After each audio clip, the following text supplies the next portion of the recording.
Obrigado pela oração, Giovanni. Boa noite a todos. Estamos aqui dando continuidade ao nosso estudo de Provérbios, lembrando a todos que Provérbios é uma foca em duas opções, resume a vida em duas opções, duas maneiras de se processar, de se ver, de se relacionar, sendo a sabedoria divina e a tolice. E mostra como se fosse duas opções, dois caminhos. E é importante notar que esses dois caminhos não são necessariamente assim, uma totalidade de ações sábias versus uma totalidade de ações tolas. Ao invés de ser isto, é uma maneira de ser, uma maneira de pensar, uma maneira de raciocinar. E o primeiro passo na sabedoria divina é o que os autores chamam de temor. O temor do Senhor é o começo da sabedoria. E temor a gente dividiu em dois pontos, ou dois subpontos. Um sendo reverência a Deus, consequentemente, obediência. Então, a reverência leva à obediência, e isso é o que o autor tem em mente quando fala temor. E a ausência desse temor, que te põe nessa atitude congruente com a sabedoria divina, é a tolice. Então, a tolice simplesmente está na ausência da sabedoria. A presença de Deus, em quem tem esse temor a Deus, põe a pessoa nesse caminho de sabedoria, e a ausência disso não quer dizer que você tem que falar em voz alta, eu sou tolo. Ninguém toma uma decisão assim.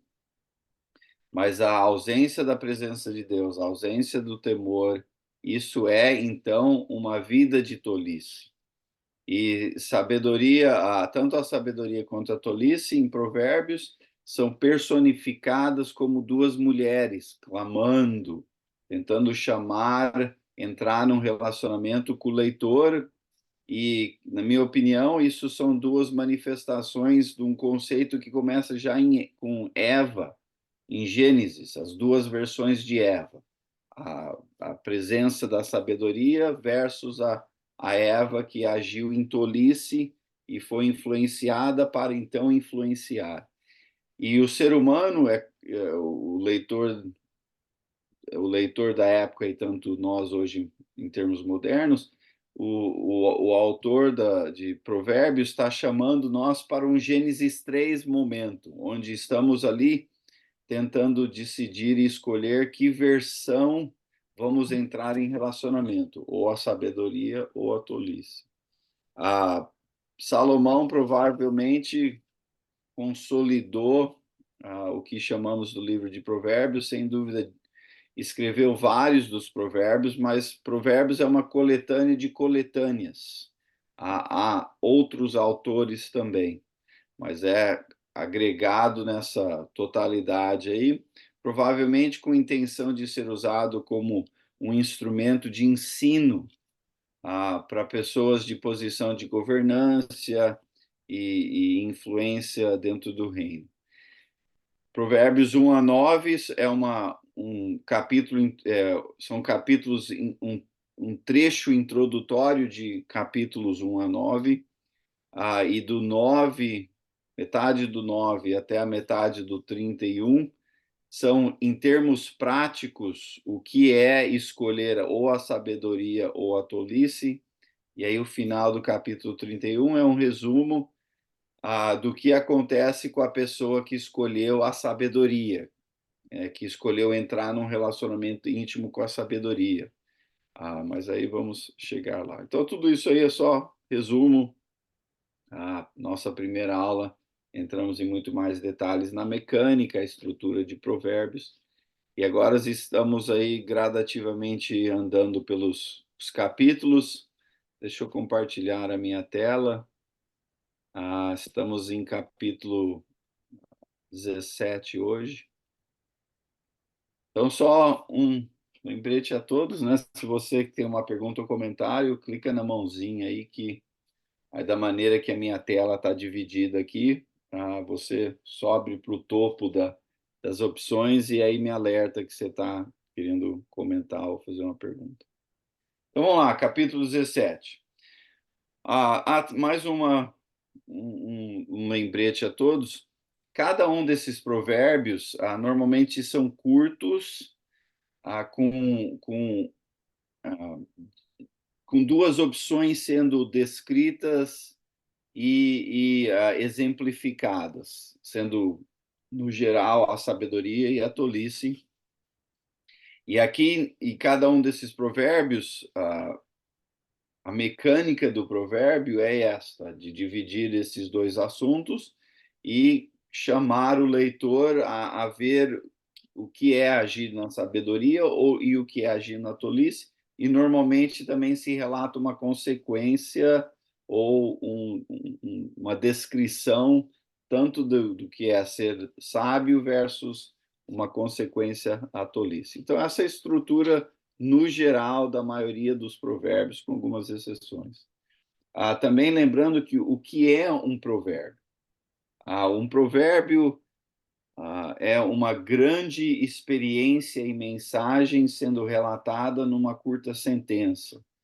Temos aí muitos ditados populares que têm a mesma função de um provérbio, com um ditado popular em uma curta ou duas, três frases, normalmente a gente está tentando transmitir uma sabedoria coletânea que é compartilhada em termos populares. Então, provérbio tem uma função parecida. Então, vamos lá, capítulo 17, versículo 1.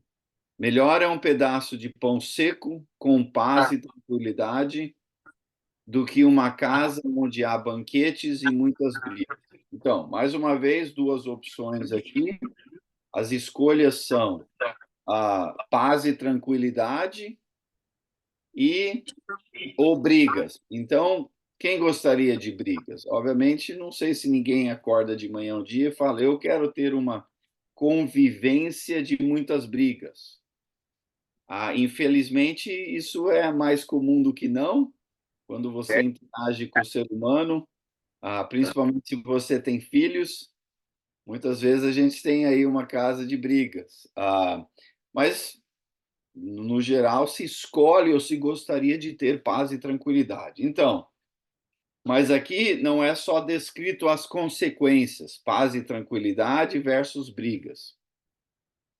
Se há uma expressão, uma explicação antes, melhor um pedaço de pão seco com paz e tranquilidade do que uma casa onde há banquetes e muitas brigas.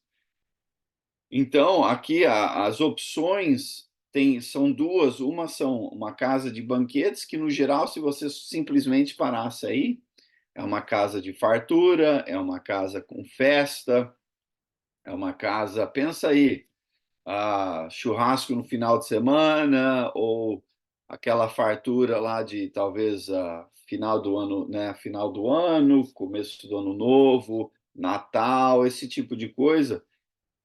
Bem, quem que não gostaria de uma casa assim? No entanto, se está tendo uma correlação aqui de casa de banquete com e brigas versus um pedaço de pão seco, né? O que a gente normalmente chama de pão duro, o famoso pão duro do Brasil aí, mas uma casa com paz e tranquilidade. O ponto sendo o quê? Aqui está, mesmo não mencionando a palavra sabedoria e tolice, está sendo assumido isso no provérbio, porque mais uma vez é um provérbio dentro desse contexto do livro de Provérbios, que é um contraste entre duas opções.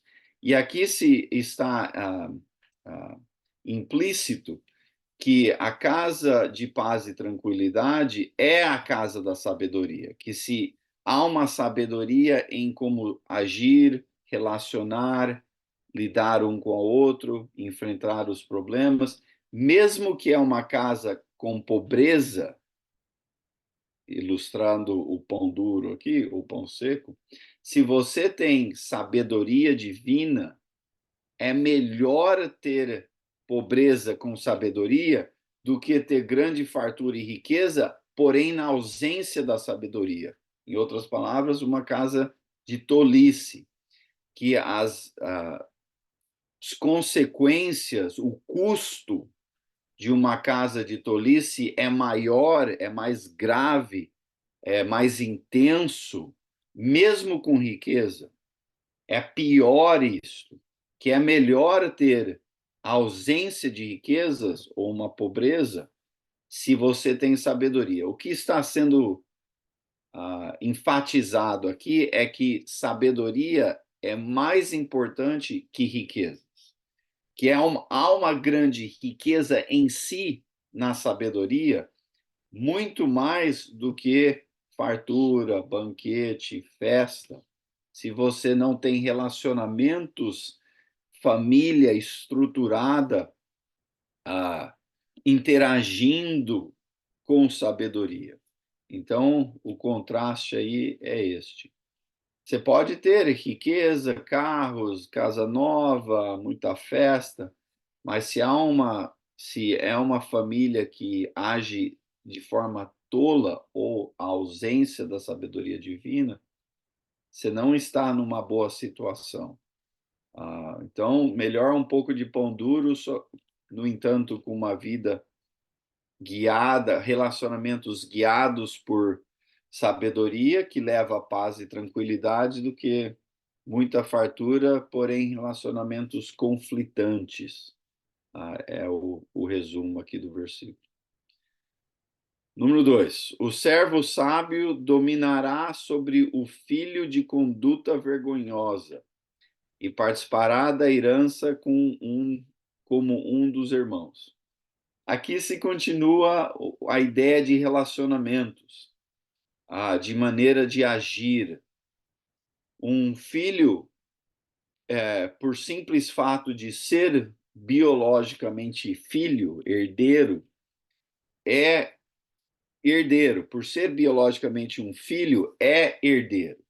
Faz parte dos benefícios da família. Porém, se age de forma tola, ou a palavra que se usa aqui é vergonhosa, mas está dentro desse conceito de tolice versus sabedoria, se age de uma maneira tola, vergonhosa, não sábia, acaba elevando ou acaba excluindo da herança da família, acaba excluindo da convivência familiar por causa dessa trágica maneira de ser, ou trágica maneira de se relacionar. No entanto, se você é um servo que naquele mundo já te põe numa categoria diminuída, numa categoria inferior, mas se você age de maneira sábia, isto é mais importante do que os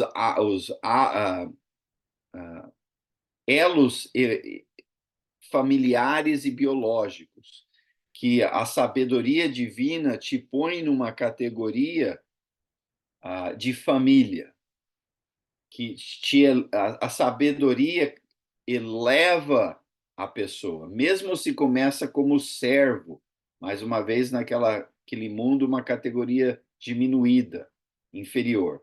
Mas se você tem sabedoria, isso te eleva e não é sabedoria de termos genéricos, é sabedoria com influência, com impacto relacional. Se você age e interage de forma sábia, mesmo se você começa embaixo, você cresce. Porém, se você começa em cima aqui, que seria os elos familiares, porém você age de uma forma tola em seus relacionamentos, isso te diminui ou te leva em termos a consequências relacionais. Então, mais uma vez aqui, a ênfase é relacionamentos. E indiferente de onde você começa, filho ou servo, se você, da maneira como você interage na família, isso aqui pode acontecer. Mais uma vez enfatizando a importância da sabedoria e o custo da tolice, tanto em termos financeiros, tanto em termos relacionais e tanto em termos em o seu status na família ou fora da família. Há, há um custo, há bênçãos e há um custo relacional, tanto em ser sábio ou tolo. Versículo 3. O o crisol é para a prata e o forno é para o ouro. Isso eram duas maneiras, ou duas maneiras de se processar. Deixa eu tirar um negócio aqui.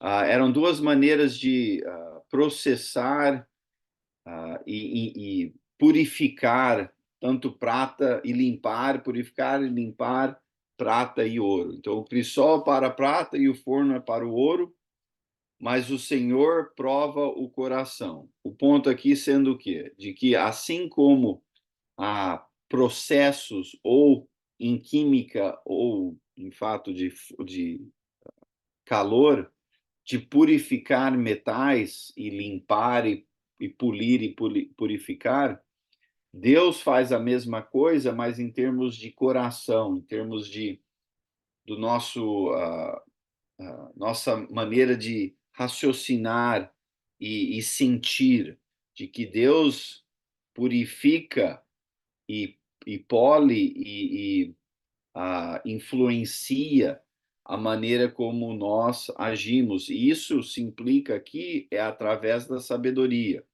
que a sabedoria tem uma função de purificar, uma função de polir, uma função de impactar a qualidade da pessoa, assim como há maneiras de se fazer isso com metais preciosos, prata e ouro, sendo especificamente mencionados aqui. Então, mais uma vez, a sabedoria tem uma função transformadora, uma função de purificação, uma função de elevar a qualidade do ser humano, da maneira de ser e de viver e de interagir. E isso é importante. Então, se você está querendo crescer como ser humano, o ponto aqui seria que a sabedoria é a maneira de se alcançar isso. Como que isso acontece? Bem, dá para a gente notar algumas maneiras, outras a gente simplesmente, em fé, assume que Deus está agindo. Mas a sabedoria te exige um processo de amadurecimento na maneira como você relaciona com os outros, na maneira como você decide, na maneira como você processa informação para você decidir tanto de uma maneira ou outra. Tudo isso tem um poder transformador de nos tornar cada vez mais preciosos perante os olhos de Deus, né? Obviamente, conectando com o Novo Testamento, sendo purificados e amadurecidos rumo a Jesus. E a sabedoria tem esta função. Em contraste aqui, versículo 4. O ímpio dá atenção aos lábios maus. O mentiroso dá ouvido à língua destruidora. Aqui só enfatiza a tolice, né? Como eu notei muitas vezes, aqui é uma exceção, se enfatiza duas opções a serem escolhidas. Aqui é duas expressões do mesmo problema, a tolice. Então, a tolice leva a uma impiedade. A tolice, a se ser uma pessoa ímpia, a tolice se leva a relacionamentos com mentira, e esse tipo de ser e viver e relacionar você é uma pessoa ímpia, a mentira, a poder destruidor na maneira como usamos o linguajar, como falamos, conversamos, e aqui ímpio e mentiroso está em paralelo, e o outro paralelo é lábios maus e língua destruidora. Então, são duas coisas diferentes, porém iguais, para tentar explicar ah, mais detalhes do que é viver como uma pessoa tola. Então, a maneira como usamos a nossa língua, o nosso linguajar, e mais uma vez, isso aqui tem função entre relacional, não é simplesmente jogando palavras ruins aí para qualquer direção, é impacto relacional. E a tolice se expressa assim, então. Oi, meu pai ou minha mãe aí com mãozinha. Tem que clicar no microfone aí. Júnior, Uhum. pode ser que exista um relacionamento entre o 3 e o 4. Sim? O 3, o 3 leva a uma pureza, vamos dizer assim, e o 4 leva a uma destruição. Uhum. Então, aí seria a sabedoria, a sabedoria do 3 versus a tolice do 4. Uhum. Sim. E bom ponto, pode estar interconectados, o contrastante, sendo contrastado. E é interessante que diz aqui, o ímpio dá atenção aos lábios maus. Uma maneira de se pensar assim o problema da fofoca, por exemplo, não é só quem fofoca, é quem ouve a fofoca. Tanto quem está passando a fofoca e quem está recebendo a fofoca estão participando nesse processo. Então, aqui, o ímpio, né, ou o tolo, está dando atenção à pessoa que está agindo também em tolice com a fofoca, por exemplo. E outros exemplos, né, que a gente podia usar. Então, mais uma vez, é um processo relacional onde duas pessoas estão se relacionando através da tolice. Aqui está descrevendo algumas desse processo e consequência. Se não tivesse ninguém dando atenção a ouvir a fofoca, o negócio morre ali. Mas como fofoca, né, há participantes, tanto de um lado quanto do outro, é um exemplo do que acontece com esse processo de tolice. Versículo 5. Quem zomba dos pobres mostra desprezo pelo Criador deles. Quem se alegra com a desgraça não ficará sem castigo. Bem, é importante, eu creio que esse versículo aqui é importante, principalmente num país como o nosso querido Brasil aí, onde a pobreza é uma realidade ah, alarmante e uma realidade grande, né? Não é um número pequeno de pessoas em pobreza, é um número grande. Aí, mais uma vez, pobreza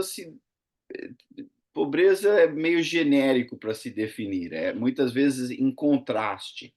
Por exemplo, a pobreza aí, alguém que pode se encontrar numa pobreza no Brasil pode ser diferente em contraste, por exemplo, com a pobreza que está lá no Haiti. Não sei se vocês têm notado algumas das dificuldades lá no país, ou até em contraste à pobreza que eu vi interagir com em Quênia, o país lá na África. A pobreza, então, pode ser definido com grande, com uma grande definição, mas indiferente. Quem está dentro de uma pobreza, e aqui se assume então que a pessoa que estaria provavelmente zombando não está nesta categoria de pobreza, caso se está, a tolice é maior ainda. Por que você vai zombar da mesma situação que você está? Mas creio que se assume aqui que o quem está zombando, ou quem estaria se agradando com a desgraça das pessoas, é alguém que está fora dessa categoria. Então, seja lá onde você se encaixa da maneira que a sociedade define, e mais uma vez, quem está neste nível de pobreza pode estar acima de quem está neste nível de pobreza, né? E assim vai, até um certo nível de pobreza lá onde você está morando na rua e passando fome diariamente. Indiferente como definimos e vimos essas categorias de pessoas, se zombamos disso, né? Se alegramos com essa desgraça, onde você chacoalha a cabeça e mas merece mesmo, pobreza, todo mundo é tudo vagabundo que não quer trabalhar, e esse tipo de zombar, esse tipo de justificação ou maneiras simples, porém arrogantes de se definir pessoas nessas categorias, temos que ter muito cuidado com isso, porque aqui em fazer isso, a gente está, de uma maneira ou outra, indiretamente desprezando Deus, porque Deus é criador do ser humano e Deus não quer que ninguém sofra, Deus não quer que ninguém seja desprezado ou em desgraça. Então, Deus tem um amor pela humanidade, sabemos isso, inclusive, né? João 3,16, Deus tanto amou o mundo. Isso não quer dizer só quem merece, quem é rico, quem tem poder, quem tem status, quem tem seja lá o que for, é toda a humanidade. Então, se nós, seja lá em qual categoria nós estamos socialmente acima da pobreza, de quem está nisso, se nós que temos esse privilégio, essas oportunidades, essas bênçãos, zombamos e desprezamos e nos alegramos com o sofrimento de outros, Deus leva isso a sério e leva isso com um certo termo pessoal. E diz aí não, que não ficaremos sem castigo, que Deus vai notar esse desprezo e arrogância e satisfação em desgraça dos outros e vai haver algum castigo. Qual castigo, não sei. Mas se é castigo, não vai ser agradável. Então, temos que ter paciência, respeito e talvez até, melhor ainda, não só não desprezar, e que tal ajudar? Creio que ainda seria uma ação melhor ainda. Que nem eu falei, infelizmente no Brasil, não é que não se tem pobreza aqui nos Estados Unidos, mas depende de onde você está aqui, não é tão obviamente e facilmente visto a pobreza. No Brasil, a interação das classes é uma interação maior e mais dia a dia do que aqui nos Estados Unidos, que aqui você tem uma vizinhança inteira de pobreza que pode ser bem longe de outros grupos. Então, não se vê com tanta facilidade o que se vê no Brasil. Indiferente, tanto aí ou aqui, o ponto é o mesmo. Não devemos zombar, tirar sarro, se alegrar com a pobreza, com o sofrimento, não assumir motivos, não rir do sofrimento dos outros e assim por diante. Ok? Alguma pergunta, comentário até então? Fábio? Júnior, você tem falado praticamente em cada versículo ser uma questão de relacionamento, né? Então, parece que a sabedoria, então, se eu estou entendendo bem, tem tudo a ver com o relacionamento que temos com o próximo. Sim. Sem dúvida, bem notado. Não são conceitos teóricos e simplesmente filosóficos. Tem impactos bem práticos e específicos em relacionamentos, se manifesta em relacionamentos, tem impacto no relacionamento. Sim, então é bem importante notar isso, que a maneira como interagimos é ou pela sabedoria ou pela tolice. Um outro ponto ainda. Não só no Brasil se vê mais facilmente as classes sociais, essas classes sociais também se interagem mais dia a dia na igreja. A igreja, muitas vezes no Brasil, eu diria mais do que aqui, se há essa interação de classes na igreja. Então, principalmente, não só exclusivamente, mas principalmente na igreja, isso aqui também se aplica. Da maneira como a gente trata o irmão ou a irmã, que talvez, por termos de sociedade, estão em outra categoria, na igreja não se deveria tratar assim. Que na igreja você pode estar lado a lado com a pessoa, interagindo com igual valor, até pode estar num comitê juntos, você pode ter um diácono que é, em termos de sociedade, pobre, um outro diácono que, em termos de sociedade, é rico, e na sociedade a interação seria assim. Na igreja, a interação tem que ser assim, porque ambos têm influência, impacto, respeito.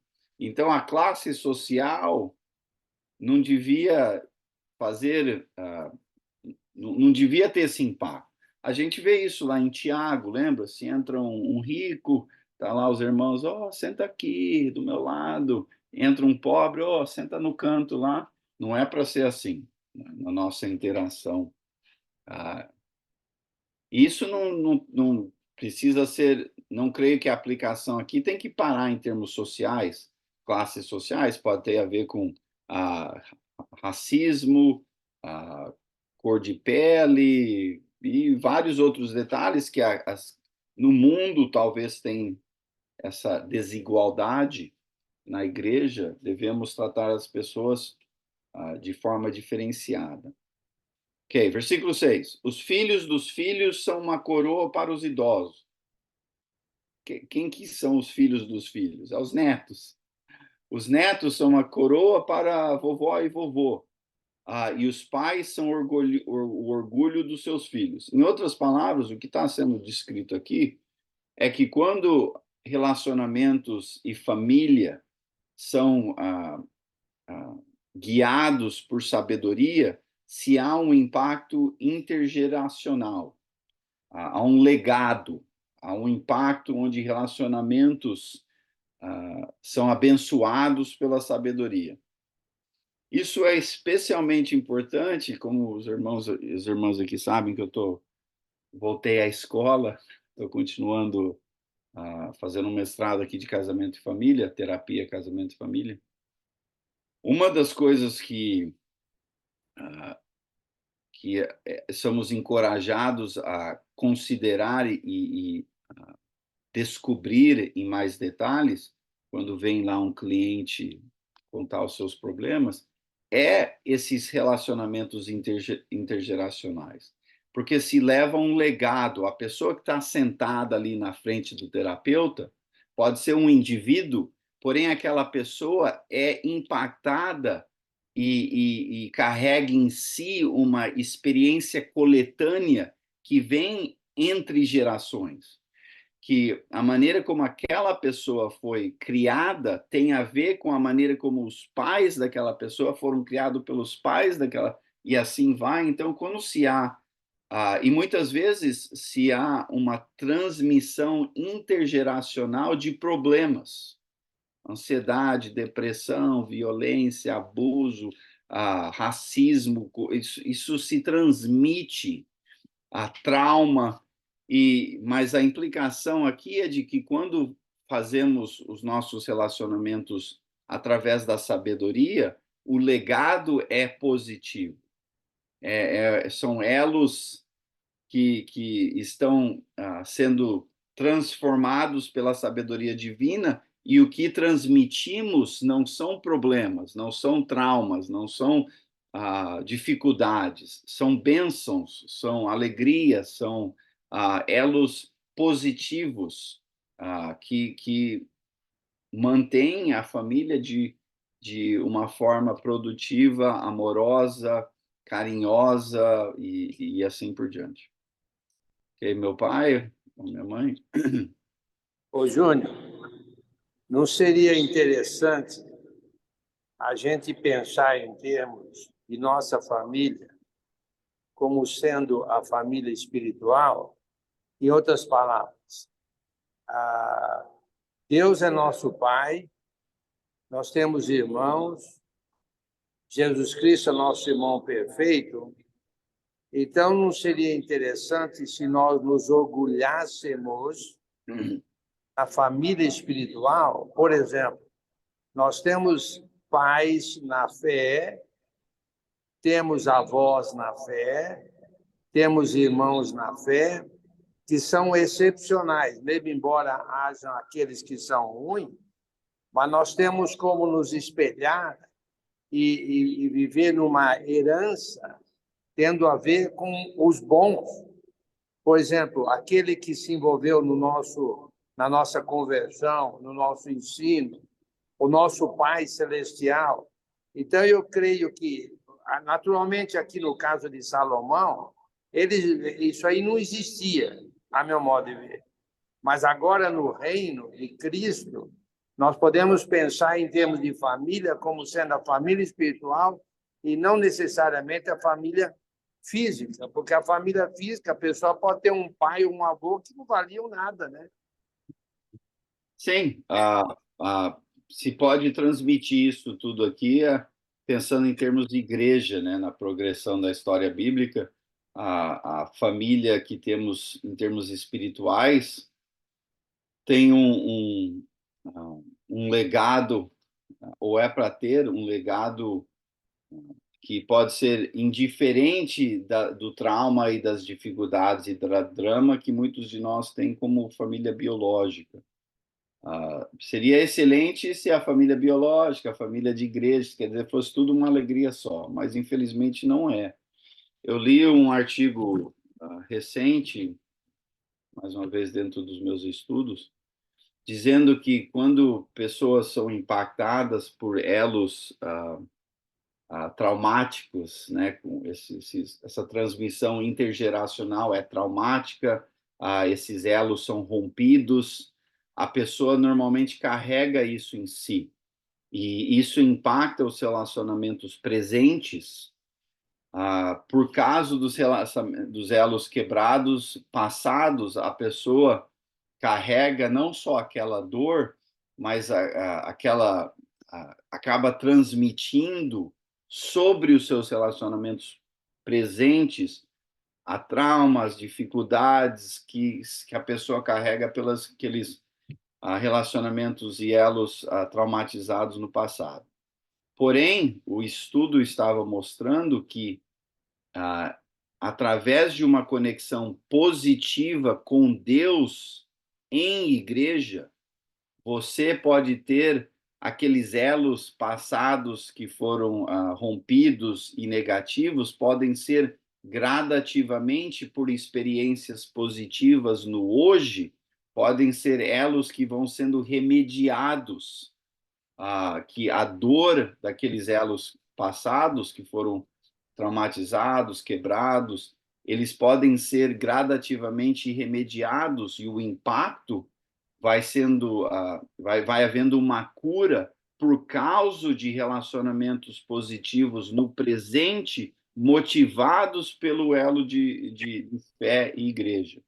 E era um artigo que não era um artigo religioso, é um artigo acadêmico que notou um estudo que a presença de relacionamentos positivos no presente, motivados por um conceito divino e de Deus, tem um poder de cura e de remediar a dor e o sofrimento de elos quebrados no passado. É o que você está dito. Bem interessante que a ciência Está se notando esse impacto, que a gente sabe que a Bíblia já tem enfatizado faz tempo. É só a gente pensar, por exemplo, nas pessoas boas, espirituais, que entraram na nossa vida, como, por exemplo, você mesmo pode pensar nos bons professores que você teve aí na universidade, os bons cristãos que você teve no passado, relacionamentos com eles e a gente. Então, agora, precisamos aprender como cristãos a capitalizar nesses bons relacionamentos. E, infelizmente, muita gente capitaliza nos maus exemplos. Sim. E acaba abandonando a igreja por causa desses maus exemplos e relacionamentos. Quando há os bons exemplos que curariam todos esses problemas mencionados. Sim, muito bom. Afonso? Ô, Júnior, você Oi. falou aí de quebrar elos antes de nós estarmos em Cristo, é isso? Sim. E que esse trauma ela é trazido e depois, claro, em Cristo vai ser restaurado. Mas você falou algo aí que me chamou a atenção. Tirar uma dúvida para mim. Quando nós estamos já em Cristo, esse elo que está em processo de restauração, ela pode devido à negatividade, algumas vezes, porque aparece muita negatividade no meio da Irmandade. Você acha que eu tenho que dar, que nem o Enio acabou de falar aqui, eu tenho que dar mais ênfase à positividade do que à negatividade para que esse elo seja curado, é isso? Sim, e quando eu digo o elo curado, não necessariamente quer dizer que o relacionamento que foi aquebrantado no passado, o relacionamento em si é restaurado. Pode não ser. Você pode ter tido pais horrorosos, né? Pode ter tido abuso e outras coisas eu digo você genericamente, não você, Afonso. A pessoa pode ter tido tudo isso num passado que não tem como restaurar aquele relacionamento. Talvez tenha, mas provavelmente não.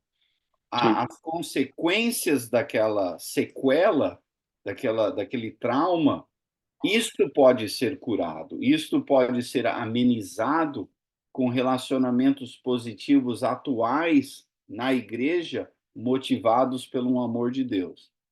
Infelizmente, nem todo relacionamento na igreja é positivo. Então, e quando se há interações negativas dentro da igreja, onde deveria ser positivo, por causa da presença e o propósito do amor de Deus, as feridas emocionais do passado vão ser intensificadas. E talvez até quem não tem feridas passadas se cria novas feridas no presente quando os relacionamentos são feitos de formas ruins, né?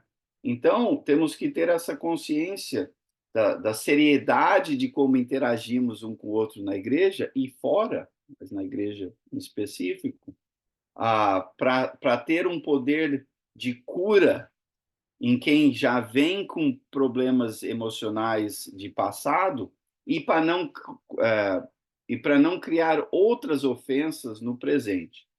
E quando isso ainda acontece, o ponto do meu pai é talvez a gente tentar se apegar e enfatizar mais os relacionamentos com pessoas que são positivas na igreja do que a gente só focar nas possíveis interações negativas. Sim, muito bem. Serjão? Eu acredito nessa pesquisa que foi feita e também penso o seguinte, Júlio. Nós todos acho que trazemos sempre alguma negatividade antes de entrar para o corpo do Senhor, né? Seja lá da nossa infância, ali da nossa juventude, mas também acredito que depende um pouco de nós se aquilo nós quisermos continuar trazendo aquela negatividade para a nossa vida, ou nós queremos aquela negatividade transformar em positividade, em vez de aquilo que nós sofremos lá, que trazemos, né? Então, agora, eu não quero mais aquilo, agora eu quero ao contrário, né? Então, eu acho que também depende um pouco de nós. É claro que isso tudo depende do ambiente, da igreja, tudo, mas eu acho que ainda depende muito de nós, de tudo aquilo de ruim. Não, eu não quero mais isso. Isso aqui na minha vida não serve. Isso aqui meu pai, minha mãe, vi meu pai fazendo para minha mãe. Um exemplo, né? Do meu pai, que não é o caso, né? Do meu pai fazendo para minha mãe. Não vou fazer. Isso eu não quero. Eu acho horrível. Isso aí eu não gosto. Então, eu vou fazer o oposto. Quando eu casar aqui, que tiver minha esposa, eu não vou tratar minha esposa como meu pai tá, como eu vi meu pai tratar. Eu acho que depende muito de nós também. Sim, e Claro, quem está indo a Cristo já está com esse reconhecimento de eu preciso ser transformado. Em muitos níveis, no que você mencionou também. Então, vir a Deus, ir a Cristo, fazer parte da igreja, ser transformado pela presença do Espírito Santo, tudo isso exatamente faz parte desse ponto que você está fazendo, de a gente não ficar aquebrantados e não ficar imprisionados ao nosso passado, mas queremos agir de forma diferente e a vir a Cristo, esta parte transformadora está acontecendo. E aí, quando interagimos um com o outro, na igreja de forma positiva, estamos sendo transformados ainda mais. Então, sim, é para ser um hospital de transformação na igreja, e não necessariamente um museu de pessoas agindo como se estivesse tudo bem. Giovanni, você estava com a mãozinha aí, eu acho que desapareceu. Mudou de Não, ideia? é só para reforçar isso que o irmão Sejão falou. Eu sou membro da Igreja de Cristo desde agosto de 2019. Quem me conhece sabe, eu sou policial militar, minha carreira foi formação de oficial da Polícia Militar. Dei muitas palestras em escolas carentes, e sempre dizia, embora pessoas humildes, tinha pais alcoólatras, drogados, desempregados, eu sempre dizia para os pais e para os filhos que o meio influencia, mas não é o fator determinante. Quem tiver força de vontade, mesmo estando no meio ruim, complicado, pode ser alguém, pode crescer. Isso que não era cristão. Imagina se eu fosse, como seria essa palestra? Na igreja é a mesma coisa. Nós temos que deixar, nós temos o meio influenciar. Qual é o meio? A palavra do Senhor. Sim, e há estudos que mostram também que pessoas que estão sendo criadas num ambiente de violência, pobreza, de que se esses jovens, mesmo que tenham uma família bem difícil, né, com bastante problemas familiares, se eles têm um relacionamento positivo com um adulto, é o suficiente para ter um poder transformador. Um relacionamento positivo. E não tem que ser nem os pais, pode ser qualquer adulto, o professor, né, o professor, o pregador, o vizinho, um relacionamento positivo. Imagina, então, que nem você mencionou, o impacto de uma igreja que está tentando fazer a totalidade dos seus relacionamentos positivos, mais ainda uma congregação que está numa vizinhança de pobreza, que está tentando fazer um impacto positivo ali. Que grande poder transformador teria essa congregação, se a gente assumisse essa responsabilidade nas nossas interações. Te dou um exemplo. Por caso, que nem meu pai falou, de influências boas na minha vida, na escola, os meus pais, igreja em Bauru, igreja aqui nos Estados Unidos e assim por diante. Tive vários mentores, várias pessoas que influenciaram a minha vida. Reconhecendo esse impacto, eu tenho tentado ser ativo nesta tentativa a outros, principalmente na faculdade, onde eu interajo com bastante jovens. Teve uma jovem que a gente tem um cafezinho lá um coffee shop, lá no próprio campus, que é ótimo, é um ótimo lugar para se reunir com jovens, tanto jovens homens, mulheres, com tranquilidade, porque é sempre cheio de gente. E tinha essa estudante que estava numa aula minha, no final da aula veio fazer uma pergunta sobre finanças, não sabia nada da história da vida da pessoa, dei uma resposta. 2, 3 aulas depois, voltou com perguntas mais ainda sobre finanças, porque ela estava casada e estava com alguns problemas. Conversa vai, conversa vem. Ela casou em maio e 4 meses depois divorciou porque ele era abusivo. E então, quando ela veio contar para mim, eu não sabia nada, da verdade. Depois que ela veio contar para mim que o relacionamento tinha terminado e explicou por quê, ela estava assim, cheio de ódio, mas totalmente desanimada, odiando o homem no geral, tendo grande problema com a ideia de Deus ser um homem, assim, né, a ideia de Deus um pai, horrível, horrível. Aí a gente foi conversando de pouco em pouco, no passar de 3 anos dela lá, finalmente se formou tal, e a gente conversava de vez em quando, sem muitos específicos, tinha vezes que ela tinha alguma pergunta, tinha vezes que era sobre, como está a sua vida?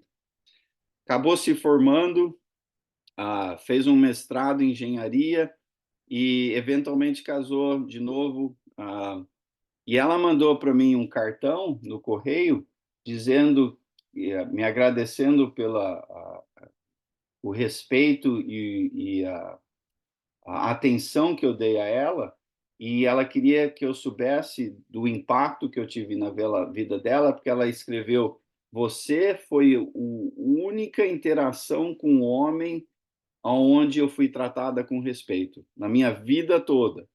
Com exceção, eventualmente, ela depois casou com um rapaz de gente boa.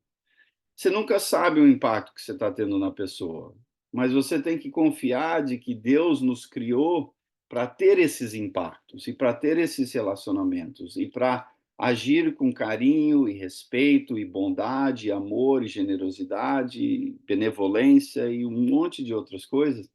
A gente pode ter esse impacto não só na nossa família biológica, mas também nas pessoas com qual interagimos. Ok, quase no final aqui. Vamos ver mais um. Vamos ver esse 8 aqui, interessante. O suborno é um recurso fascinante para aquele que oferece. Aonde quer que vai, ele tem sucesso. Olha, aqui não está promovendo o uso do suborno. Está sendo descritivo, porque vai haver outros versículos em Provérbios que de forma clara deixa óbvio que o suborno não é algo de Deus. Mas aqui está sendo descritivo. Olha, se você cresceu no Brasil, você sabe que isso tem esse impacto. Brasil não é mais comum do que não se ter a oportunidade de usar suborno, muitas vezes a pessoa pede a propina, ou oferece a propina, ou suborno e assim por diante. É infeliz porque, pelo menos imediatamente, se tem a aparência de ser um recurso fascinante, de se há um benefício. E aí a gente age assim, muitas vezes, de necessidade, caso contrário, o negócio nunca se resolve. Muitas vezes agimos assim estamos pressionados e assim por diante. Mas é infeliz porque o impacto disso é um impacto relacionalmente negativo. Se cria uma sociedade onde a pessoa está não está interagindo em justiça e igualdade. Tem a ver com quem tem capacidade, quem tem dinheiro, quem tem influência. E quem sofre é, no geral, a pessoa que não tem, o pobre, no qual já vimos que Deus não quer que tratamos com arrogância e zombaria, assim por diante. Então, participar numa sociedade que usa esse recurso não é positivo, mesmo sendo que aparenta ter um impacto positivo, mesmo que imediato, não é, porque você está criando uma sociedade de corrupção, você Eu tive uma interação com um representante do Walmart, isso quando o Walmart estava chegando no Brasil, quando a gente ainda morava em Bauru. Eu super animado, a Walmart, pelo menos aqui nos Estados Unidos, era um negócio legal, a gente gostava de ir. E aí, quando chegou em Bauru, e interagindo com um representante, conversando uma vez ali, ele falou, olha, é difícil para companhias internacionais, porque temos os nossos diretores e representantes e investidores da companhia Walmart Internacional, que não entende e tem dificuldade em entender que aqui, se você não usar propina, muita coisa não acontece. E esse representante brasileiro do Walmart estava lamentando que é assim, e que estava tendo essa dificuldade do Walmart entrar e criar um preço, um preço correto, que representa a situação brasileira, e que estavam tendo que contemplar, colocar em cima do custo dos produtos o custo de propina que era necessária para fazer o negócio funcionar. Então, indiferente dos muitos detalhes e exemplos que a gente provavelmente tem, a ideia é de que quando, mesmo que aparenta ser um recurso interessante, que há um impacto, um aparente benefício imediato, temos que pensar em termos prolongados, que a sabedoria de Deus não pensa só no imediato, a sabedoria de Deus contempla o impacto que tem na sociedade, que tem na igreja, que tem na interação do ser humano, e um óbvio impacto do uso de propina é que acaba diferenciando e distanciando ainda mais as classes sociais, porque quem tem dinheiro se beneficia com o uso da propina. E quem não tem, sofre mais ainda. Então, o cristão, a pessoa que está agindo de forma sábia, não deveria usar desse recurso pensando só no benefício imediato, mas pensando nas consequências e na sequela que transborda numa sociedade em termos mais profundos e abrangentes. Então, vamos parar nesse ponto aí do suborno. E a gente continua na próxima semana.